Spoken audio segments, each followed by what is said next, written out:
Hello. Yeah, fancy meeting you here. Well, we got a lot done today, and you know what? It's just a gorgeous day here in Florida.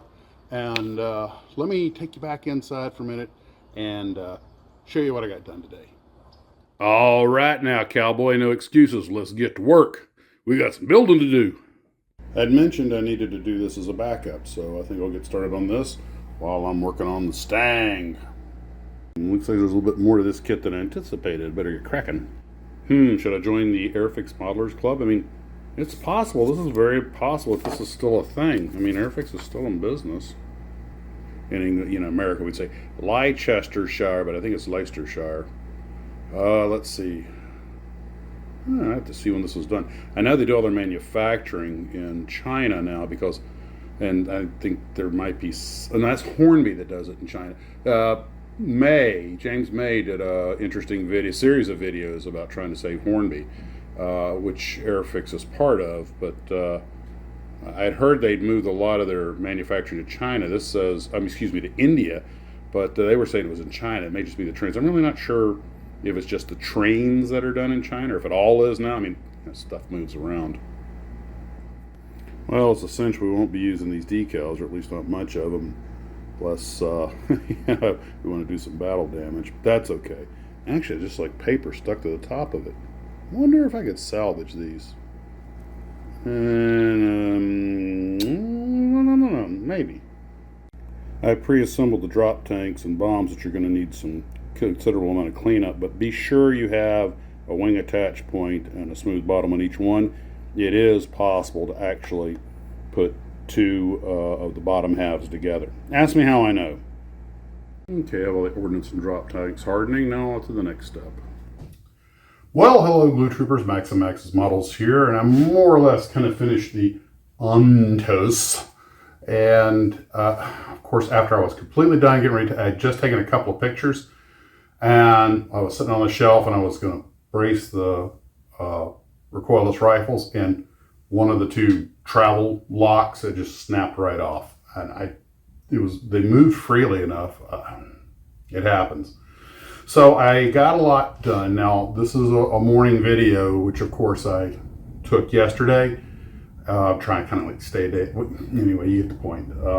So I got started on the P80 like I said I would, and actually wound up kind of focusing more on it today. But I did finish the Antos. I did get some work done on the Mustang, which has an unbelievably complex and detailed gear bay. I mean, they've got every pump and everything else in there. I mean, it's beautiful workmanship. Everything fit great. There's a few tiny little nuts that have to go in there because I guess I'm going to be screwing something in later. But this Tamiya 132nd scale F51D is a marvel of engineering. But man, it makes for a complicated kit, which is really why it costs so much. That's really what you're paying for. That's not a complaint. That's a feature, not a bug. But I just like, deadline. Not a good airplane if you're on a deadline. Of course, now I have plenty of time to dedicate to it. So the Antos is sort of finished. Muddied up the gear a little bit. Put the black rubber around the road wheels and everything. And got it some mud in there to make the tracks not look quite so sterile. Couldn't get any track sag out of this. I thought about gluing them down, but then they would go down too far. So just, you know what? It is what it is. It looks good on the shelf. And the little Airfix P80C, a lot of tiny little parts, a lot of parts. It's an older kit. I'll probably put up here what year it was originally manufactured. For example, the gear doors are way too thick, but it's a kit of its era, so you can't really judge it by today's standards. I did have some trouble fitting the scoops in the wing. There were some gaps and everything. Took some putty to clean that up, but I should have it done. Well, as you're watching this, it'll be today. I'm filming this yesterday, so I'm going to say tomorrow, but I really mean as you're watching this today. And hopefully, but I got to scrounge up some decals, see how much detail I want to get into it. I might just put it in the basic Air Force aluminum paint scheme. I might try to put some kind of squadron markings on it, but since the decals are essentially probably not usable, I'm going to have to go with, masking and painting and everything. I did Tamiya semi-gloss black and lacquer, and then I put some olive drab acrylic on top of that I'm going to tape off, and I'm going to do a negative. I overpainted the area, so then I'll mark it off with a piece of tape. Then when I shoot the whole thing in aluminum and peel it all off, then the clear shield should be there. And I also have the little gun sight, the little gun radar up in the nose that taped off. Since it's already black, I figure, again, do a negative. Where you put the color first, trim it off, and then shoot around it and peel it off, and there's your paint. I find that often for small stuff works better than trying to mask off a tiny area, but to each their own. Couple of notes I didn't make while I was videotaping. One, the wings have pre-drilled holes on the inside, but you have to drill them out if you want to put on the tip tanks of the bomb racks before you put the wings together. They create a smooth surface on the outside, and I wound up having to try and find the holes and pin vise through them, because once I put the wings together, they weren't coming apart, and accidentally went all the way through with one of them, so oopsie, little putty fixed that. Also, the fuselage halves were surprisingly difficult to fit with the plate that goes above the nose gear to make the inside of the wheel well and the cockpit and everything. It was a little bit of work, a little more than expected. I mean, eventually got it in place. Had to fix the stents, and a wheel broke off. And now everything's just setting up overnight to harden. And when I was